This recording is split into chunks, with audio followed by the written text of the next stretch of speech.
பர்திமேயு சுவிசேஷ ஊழியங்கள் வழங்கும்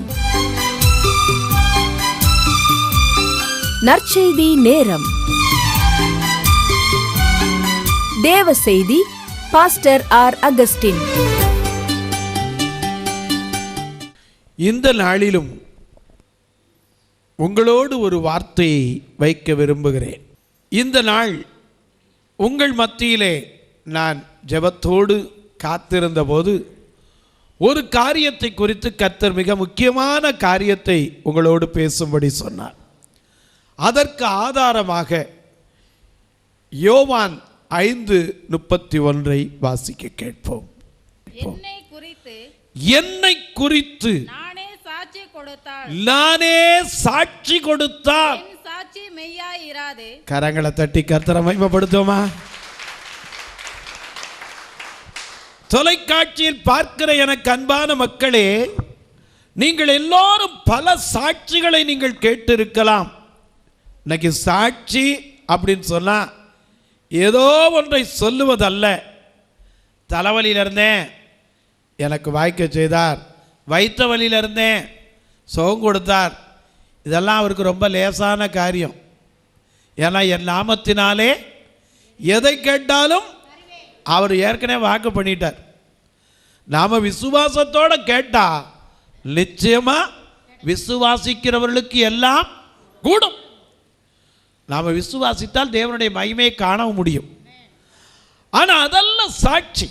இங்கே சொல்றார், யோவான் சொல்றார், என்னை குறித்து நானே சாட்சி கொடுத்தால் என் சாட்சி எப்படி இருக்காது? இருக்குமா? உண்மையிலே நம்ம சாட்சி உண்மையா அப்படியே சொல்லுவோம்னு நினைக்கிறீங்களா? சொல்லுங்க. நான் இன்னைக்கு என்னை பற்றி சாட்சி சொல்றேன்னு வச்சுக்க, எப்படி சொல்லுவேன்? என்னை பற்றி நல்லதை மட்டும்தான் சொல்லுவேன். கேட்டால் சொல்லுவேனா? சொல்ல மாட்டேன். ஏன்? அது மனுஷனுக்குள்ளே இருக்கிறது. நாம சாட்சி சொன்னா என்னை பற்றி நான் ஒரு காலத்தில் அப்படி இருந்தேன், இப்படி இருந்தேன், ஆண்டவர் என்னை அழைத்தார், நான் இப்போ அப்படி இருக்கேன், இப்படி இருக்கேன். ஐயா, ஆனா என்ன குறித்து யார் சாட்சி கொடுக்கணும்? கர்த்தர். ஹல்லேலூயா. அதைத்தான் இங்க சொல்றார், என்னை குறித்து நானே சாட்சி கொடுத்தால் என் சாட்சி மெய்யாயிராது. என்னை குறித்து சாட்சி கொடுக்கிறவர் வேறொருவர் இருக்கிறார். அவர் என்னை குறித்து கொடுக்கிற சாட்சியே சாட்சி என்று அறிந்திருக்கிறேன். கரங்களை தட்டி மறுபடியும் கர்த்தரை மகிமைப்படுத்துமா? ஐயா, ஆண்டவர் தருகிற சாட்சி. இந்த வேதத்தில் சிலரை குறித்து அநேகரை குறித்து சாட்சி கொடுத்திருக்கிறார். உதாரணமாய் யோபுவை குறித்து சொன்னார், என் தாசனாகிய யோபு உத்தமன். அல்லேலூயா. சன்மார்க்கன், தேவனுக்கு பயந்து பொல்லாப்புக்கு விலகுகிறவன் சொன்னார்ல. அதே போல என் தாசனாகிய மோசே என் வீட்டில் எங்கும் உண்மை உள்ளவன். அவர்ல சாட்சி கொடுக்கணும். இன்னைக்கு எந்த தொலைக்காட்சியை பாருங்க, முடிஞ்ச உடனே 4-5 சாட்சி வந்து நிற்கும். ஐயா, ஆண்டவர் பிரியமானவனே, உன் ஆத்மா வாழ்கிறது போல எல்லாவற்றிலும் வாழ்ந்து சுகமாயிருந்தார். தலைவலி வந்துச்சு, ஜெபம் பண்ண, நீங்க தலையில கை வச்சு இயேசுவின் நாமத்தினாலே போயிடும். இதுக்கு ஒரு பெரிய வரம் பெற்ற ஊழியக்காரன் வேண்டியதில்லை. எனக்கு அன்பானுடைய வேதமே சொல்லுது பாருங்க. மார்க் 16:17-18 வாசிக்கிறோம், விசுவாசிக்கிறவர்களால் நடக்கிற அடையாளங்கள் ஆவன. என்னென்ன நடக்குமா? விசுவாசிக்கிறவங்களுக்கு என்னென்ன அடையாளம் உண்டா? சர்ப்பங்களை எடுக்கலாம், தேள மிதிக்கலாம், அவருடைய நாமத்தினால பிசாசுகளை துரத்தலாம், நவமான பாஷைகளை பேசலாம். ஐயா, இத்தனை பெரிய அதிகாரம் நம்மகிட்ட கொடுத்துட்டார். இனிமே நான் ஜெபம் பண்ணேன், எனக்கு ஆண்டவர் வாக்கியத்திட்டார். உண்மை அவருக்கே தெரியும், அவர் சித்தம் இருந்தால் தான் கிடைக்கும். ஆனால் அதுவல்ல சாட்சி. சாட்சி என்பது என்ன? ஐயா, ஒரு மனிதன் எல்லா சூழ்நிலையிலும் தன்னை காத்து கொள்வதுதான் சாட்சி. ஒரு மனுஷனை இன்னைக்கு உங்களுக்கு காண்பித்து ஜெபிக்க போறேன். என்னோடு சேர்ந்து நீங்களும் திருப்பலாம். 1 சாமுவேல் 12ஆம் அதிகாரம் 3ஆம் 4ஆம் வசனத்தை வாசிக்க கேட்போம். இதோ இருக்கிறேன். யார் சொல்றா தெரியுமா? சாமுவேல் சொல்றாரு. எப்ப சொல்றாரு? இப்ப முதல் வசனத்தை வாசி. அப்பொழுது சாமுவேல் இஸ்ரவேல் அனைவரையும் நோக்கி இதோ நீங்கள் எனக்கு சொன்னபடியெல்லாம் உங்கள் சொற்படி உங்களுக்கு ஒரு ராஜாவை ஏற்படுத்தினேன். இப்போதும் இதோ ராஜாவானவர் சஞ்சரித்து வருகிறார். நானோ கிழவனும் நரைத்தவனும் ஆனேன். என் குமாரர் உங்களோடு இருப்பார்கள். நான் என் சிறு வயது முதல் இந்நாள் வரைக்கும். நல்ல கவனிங்க. எப்ப இருந்து? சாமுவேல் எப்ப வந்து ஆண்டவர்கிட்ட கொண்டு விட்டது? எப்போ? பால் மறக்க பண்ணின உடனே. 1 சாமுவேல் 1ஆம் அதிகாரம் 24ஆம் வசனத்தில் பார்க்கிறோம். அவள் பால் மறக்க பண்ணின உடனே என்று வாசிக்கிறோம். பால் மறந்ததுன்னா எத்தனை மாசத்துல இருக்கலாம்? 1 வயசுல இருக்கலாமா? அல்லது 1 வயசு 1.5 வயசு? இவர் சொல்றார், நான் என் சிறு வயது முதல் இந்நாள் வரைக்கும் உங்களுக்கு முன்பாக சஞ்சரித்து வருகிறேன். இதோ இருக்கிறேன் கர்த்தரின் சந்நிதியிலும் அவர் அபிஷேகம் பண்ணிவித்தவனுக்கு முன்பாகவும் என்னை குறித்து சொல்லுங்கள். ஐயா, அம்மா, ஹலோ, அவர் யாரை பத்தி சொல்ல தெரியுமா? என்னை பத்தி சாட்சி சொல்லுங்கப்பா. என்ன சாட்சி சொல்லணுமா? வாசிங்க. என்னை குறித்து சாட்சி சொல்லுங்கள். நான் யாருடைய எருதை எடுத்துக்கொண்டேன், யாருடைய கழுதையை எடுத்துக்கொண்டேன், யாருக்கு அநியாயம் செய்தேன், யாருக்கு இடுக்கண் செய்தேன், யார் கையில் பரிதானம் வாங்கி கொண்டு கண் சாடையா இருந்தேன். சொல்லுங்கள். அப்படி உண்டானால் அதை உங்களுக்கு திரும்ப கொடுப்பேன் என்றார். இதுவல்லவோ சாட்சி. இன்னைக்கு நம்மால அப்படி தைரியமா கேட்க முடியுமா? நம்ம சொல்ற சாட்சியெல்லாம் எதா இருக்கும் தெரியுமா? காய்ச்சல் வந்துச்சு, டாக்டர்கிட்ட போனேன், ஊசி ஓட்டேன், முடியல, அப்புறம் பாருங்க ஜெபம் பண்ணிட்டு போனேன், போயிடுச்சு.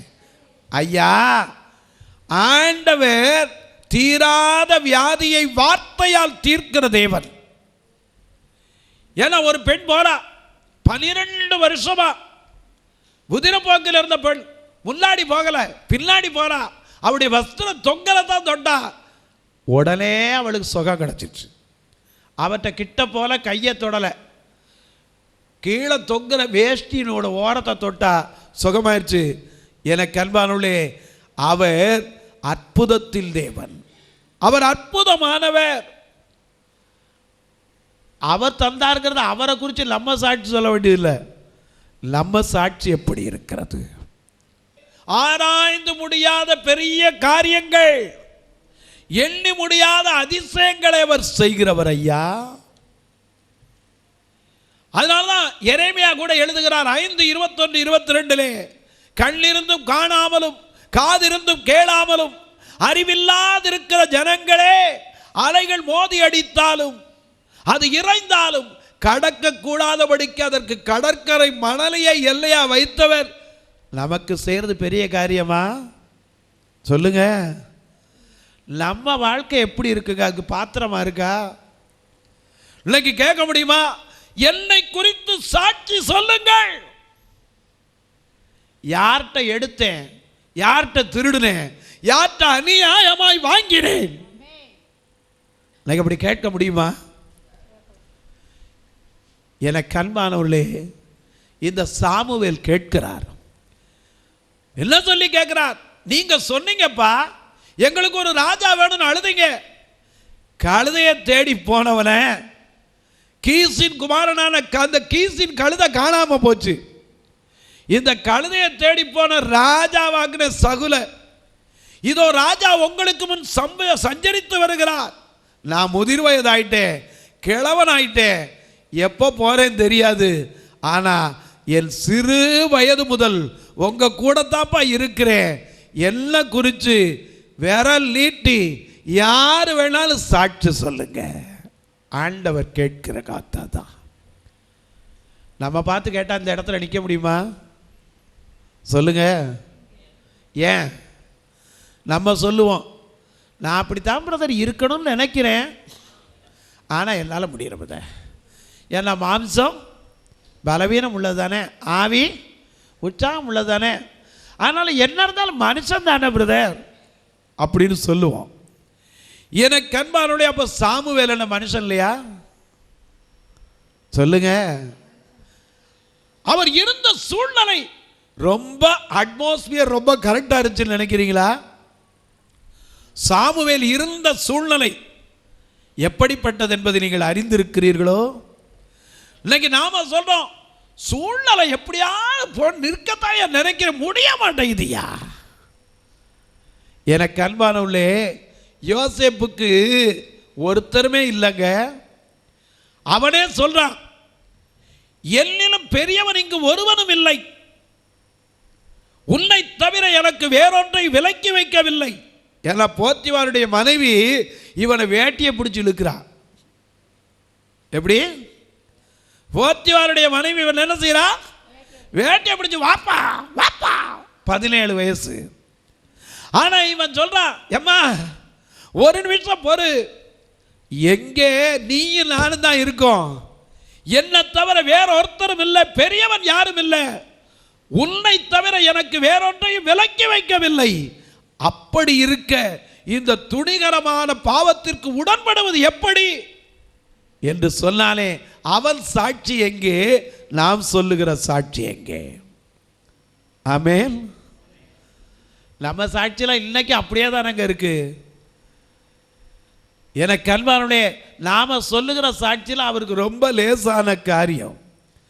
ஏன்னா நம்ம பாடுறோம்ல அந்த காலத்தில், லேசான காரியம் உமக்கது லேசான காரியம்,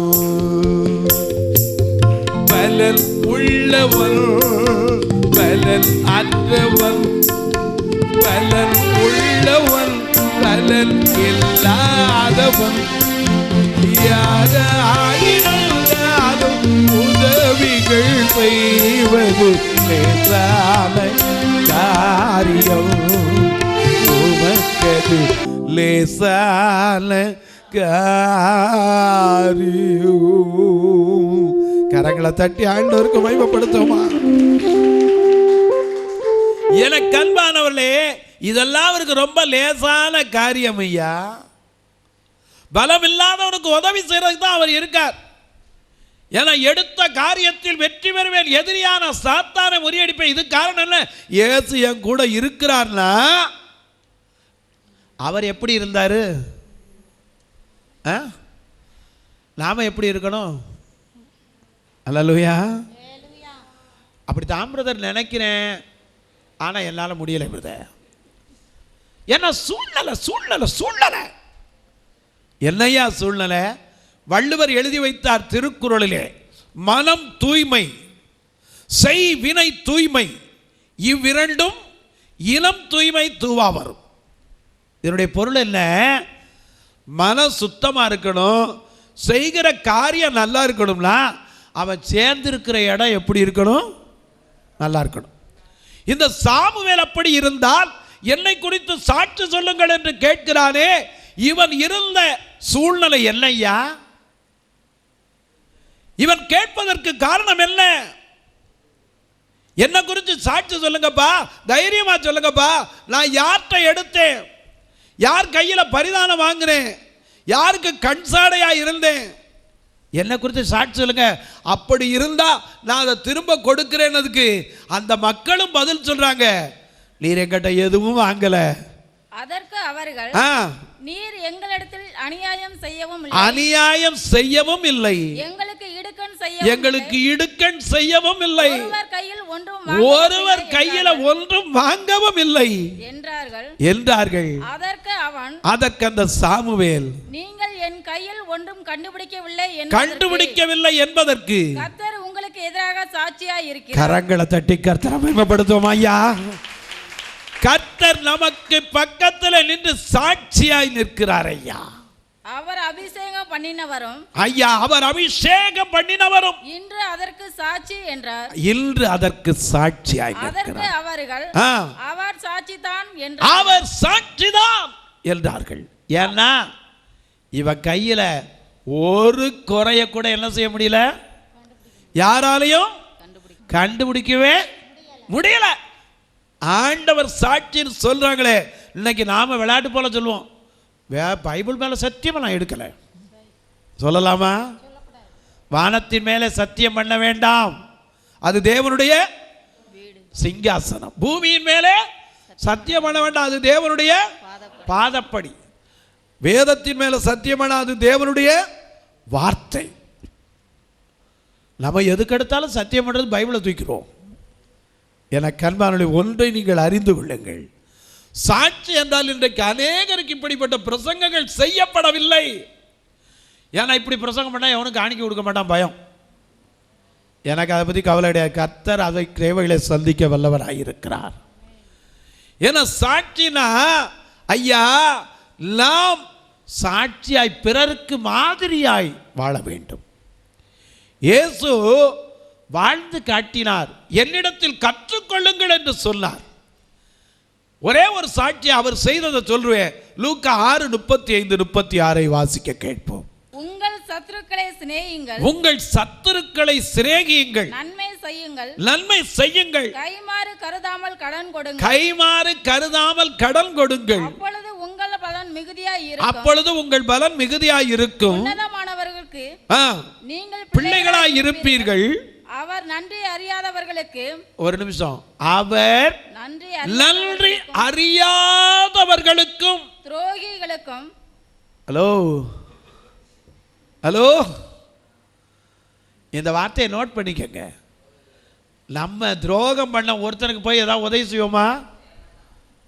ஆனா காட்டி கொடுக்க வந்த யூதாச கூட சிநேகிதனே காட்டி கொடுத்த அனுப்பது வெள்ளி காசுக்காகவே கர்த்தர் இயேசுவை காட்டி கொடுத்த 30 வெள்ளி காசுக்காகவே கர்த்தர் இயேசுவை கொலை செய்யவே கொண்டு போனாரே கொல்கதா மலைக்கு. இயேசுவை பாவிக்கு புகலிடம், இயேசு ரட்சகர் ஆவிலில் பலியாக வாழ்ந்தார். ஹல்லேலூயா. தன்னை காட்டி கொடுக்க வந்தவனை கூட சிநேகிதன் என்றார். ஐயா, அவர் சாட்சி எங்கே? நாம் அவரை குறித்து சொல்லுகிற சாட்சி எங்கே? நாம சொல்ற சாட்சியெல்லாம் உண்மை. அவர் சுகம் தரும் தெய்வம். ஏன்னா அவரே சொல்லிட்டார் யாத்திராகமம் 23:25 உன் அப்பத்தையும் தண்ணீரையும் ஆசீர்வதிப்பேன், வியாதியை உன்னிலிருந்து. கரங்களை தட்டி கர்த்தரை மகிமைப்படுத்துவோம். எழுந்திருப்போம், வாய்களை திறந்து ஆண்டவர்கிட்ட சொல்லுங்க. ஆண்டவரே, என்னோடு நீங்க பேசுனீங்கப்பா. தொலைக்காட்சியில் பார்க்கிற என் அன்பு மக்களே, இந்த நிகழ்ச்சியை நீங்கள் பார்க்கிறீர்கள், பரவசம் அடைகிறீர்கள், நல்லதுதான். ஆனா ஒன்றை நீங்கள் தெரிந்து கொள்ளுங்கள். முன்னையெல்லாம் வாரத்தில் 2 நாள் புரோகிராம் வந்துகிட்டு இருந்துச்சு, புதனும் சனியும். இன்றைக்கு புதன் மட்டும்தான் வருது. ஏன் தெரியுமா? இதை தாங்குவதற்கு மக்கள் எழும்ப வேண்டும். செவிங்க ஐயா, இதுக்கு எந்த விளம்பரமும் இல்லை ஆண்டவருடைய வார்த்தையை தவிர. எனக்கு கோட்டு போட்டு டை போட்டுலாம் ஆட முடியாது. ஒரு பாட்டுக்கு 4 ட்ரெஸ் மாற்ற முடியாது. அதை விட என் மக்களுக்கு நான் அதை கொடுப்ப வாஞ்சிக்கிறேன். இந்த ஊழியத்திற்காக நீங்கள் ஜெபியுங்கள். திருநெல்வேலியில் கட்டுமான பணிக்காக ஜெபிங்க. ஐயா, அம்மா, நான் ஒவ்வொரு மாதமும் கதறி வருகிறேன். பார்வையற்ற மக்கள் அநேகர் பெற்றோரால் உறவுகளால் கைவிடப்படுகிறார்கள். உயிரோடு இருக்கிற நாட்கள்ல மரிக்கும் காலத்தில் சொந்தங்கள் தேடி வருவதில்லை. ஒருவேளை அரசாங்க சம்பளம் இருந்தா பென்ஷன் இருக்குமோ வாங்க வருவான். ஆனா இவர்களை அடக்கம் செய்வதற்கு எல்லாருக்கும் வேலையும் கிடையாது. இறந்தா கூட இன்னைக்கு எத்தனை பேர் சொந்தங்கள் இல்லாத மக்கள். நானும் அப்படித்தான். ஒருவேளை இந்த மக்களுக்கு என்று ஒரு ஃபியூனரல் ஃபண்ட் வைத்து விட்டு போகணும். நான் அடிக்கடி சொல்லி வருகிறேன், ஒரு 2 லட்சம் ரூபாய் வங்கியில வச்சு நிரந்தர டெபாசிட், இது ஃபியூனரலுக்கு தவிர வேற எதுக்கு உபயோகப்படுத்த முடியாது, அப்படி வைத்து விட்டு போகணும். ஐயா, ஒரு மனுஷன் எதுக்கு உதவி செய்யறானோ இல்லையோ, ஈமக்கிரியைக்கு உதவி செய்யறது பெரிய தர்மம். இந்த காரியத்தில் பலரை கர்த்தர் எழுப்பி தர செய்வீங்க. மாதாந்திர கூட்டம், நெல்லை மாவட்டத்து அன்பர்களே, எத்தனையோ பெரிய பெரிய கூட்டத்துக்கு போவீங்களே, ஒரு நாள் இந்த கூட்டத்தை வந்து பாருங்க. 2 கண்ணும் தெரியாது, தான் உடுத்தி இருக்கிற மக்கள் கலர் தெரியாது. இவர்களுக்கென்று உதவிக்கரம் நீட்ட, ஐயா, நன்றி அறியாதவர்களுக்கும் துரோகிகளுக்கும் நன்மை செய்த இயேசுவை அறிந்திருக்கிற நீங்க கருப்பா சிவப்பா தெரியாது. இந்த மக்களுக்கு உங்க கையை திறக்கிறதுக்கு ஆண்டவர் ஏவினால் ஆண்டவர்கிட்ட கேளுங்க. என வேதம் சொல்லுது, தேசத்தில் எளியவர்கள் இல்லாமல் இருப்பதில்லை, அவர்களுக்கு உன் கையை தாராளமாய் திறக்க வேண்டும் என்று கட்டளை கொடுக்கிறேன். உபாகமம் 15:11. பிரசங்கி 3:12. உனக்கு நன்மை செய்யணும், மகிழ்ச்சியாய் இருக்கணும், உயிரோடு இருக்கும் போது நன்மை செய்யணும். நீதிமொழிகள் 3:27. செய்யத்தக்கவர்களுக்கு செய்ய வேண்டும். யாக்கோபு 4:17. செய்யத்தக்கவன அறிந்திருந்தோ அதை செய்யாமல் போனால் பாவம். கலாத்தியர் 6:9 படி சோர்ந்து போகாமல் நன்மை செய்ய வேண்டும். எனக்கு அன்பானவர்களே, நன்மை செய்வதினால் ஒருவேளை பலரால் நீங்கள் வெறுக்கப்படலாம். ஆனால் ஆண்டவர் சொல்லுவார், உங்களை குறித்து சாட்சி சொல்லுவார். மத்தேயு 25:34 படி, வாருங்கள் என் பிதாவினால் ஆசீர்வதிக்கப்பட்டவர்களே. நான் பசியா இருந்தேன், எனக்கு போஜனம் கொடுத்தீங்க. நான் தாகமா இருந்தேன், தண்ணி கொடுத்தேன். எப்பயா கொடுத்தோம்? இந்த ஏழை சிறியரான என் சகோதரனான இவர்களில் ஒருவனுக்கு நீங்கள் எதை செய்தீர்களோ எனக்கே செய். மத்தேயு 10:42 படி, என் நிமித்தம் ஒரு கலசம் தண்ணீர் கொடுத்தாலும் அதன் பலனை அடையாமல் போவதில்லை என்று சொல்லவர். இந்த ஊழியத்தை தாங்குகிற மக்களுக்கு ஆசீர்வாதங்களை அள்ளி கொடுங்க. இன்றைக்கு வேதனையோட தொலைக்காட்சி முன்னால் உட்கார்ந்து இருக்கிற ஒவ்வொரு மனிதர்களுடைய காயங்களுக்காய் ஜெபிக்கிறேன். சரீரத்தின் காயங்கள் அல்ல, மன காயங்களுக்காய் ஜெபிக்கிறேன். வார்த்தையினால், பேச்சினால், பிறருடைய சொல்லினால் பட்ட காயங்கள் மாற நீர் உதவி செய்யும் ஐயா. வியாதியிலிருந்து விடுதலை தாங்க, பலவீனத்திலிருந்து விடுதலை தாங்க, மனம் நொந்து போயிருக்கிறவர்களுக்கு ஆறுதலையும் சமாதானத்தையும் தாங்க. உடைய திருநாமத்தை மட்டும் மகிமைப்படுத்துங்க. வந்த மக்கள் எல்லோரையும் ஆசீர்வதிங்கப்பா, ஆசீர்வதிங்கப்பா. எல்லாம் சேர்ந்து ஒரு வரி சொல்லுமா, இரவெல்லாம் பகலெல்லாம் இதயம் உமக்காக துடிக்குதையா. நினைவெல்லாம் பேச்செல்லாம் நேசனே உண்மை பற்றி தானே ஐயா. இரவெல்லாம் பகலெல்லாம் இதயம் உமக்காக துடிக்குதையா. நினைவெல்லாம் பேச்செல்லாம் நேசனே உண்மை பற்றி தானே ஐயா.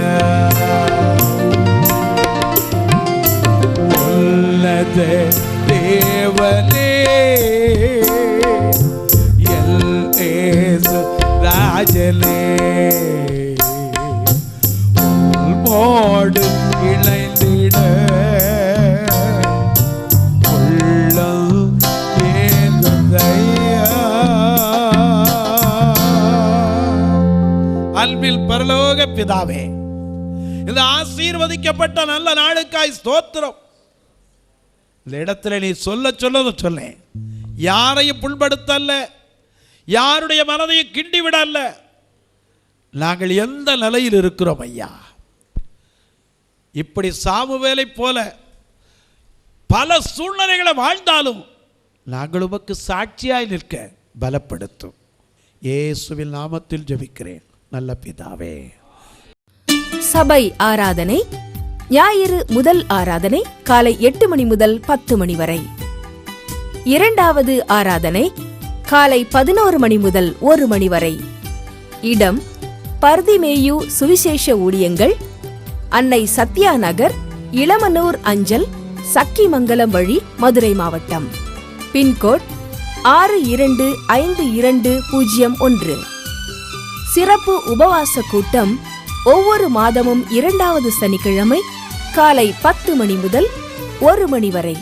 Nagercoil water tank road, imperial திருமண மண்டபத்தில் நடைபெறுகிறது. ஒவ்வொரு மாதமும் 4வது சனிக்கிழமை காலை 10 மணி முதல் 1 மணி வரை திருநெல்வேலி புதிய பேருந்து நிலையம் அருகிலுள்ள கிரேஸ் ஹாலில் நடைபெறுகிறது. தேவ செய்தி பாஸ்டர் ஆர் அகஸ்டின். பாடல் பர்திமேயு பாடல் குழு. எங்கள் எல்லா ஆராதனைகளிலும் கலந்து கொண்டு தேவனை மகிமைப்படுத்த அன்பாய் அழைக்கிறோம். உங்கள் உதாரத்துவமான காணிக்கைகளால் இவ்வூழியத்தை தாங்க விரும்பினால் R Augustine, account number 5021364431, IFSC code IDIB 000B066, Indian bank, Bibi Kulam, Madurai. உங்கள் தொடர்புக்கு பாஸ்டர் ஆர் அகஸ்டின், பர்திமேயு சுவிசேஷ ஊழியங்கள், நாகமலை, புதுக்கோட்டை, மதுரை 625019. தொலைபேசி எண்கள் 9842181917 மற்றும் 9442559772. மீண்டும் அடுத்த வாரம் இதே நாள் இந்நேரம் இந்நிகழ்ச்சியை காணத் தவறாதீர்கள். கர்த்தர் தாமே உங்களை ஆசீர்வதிப்பாராக.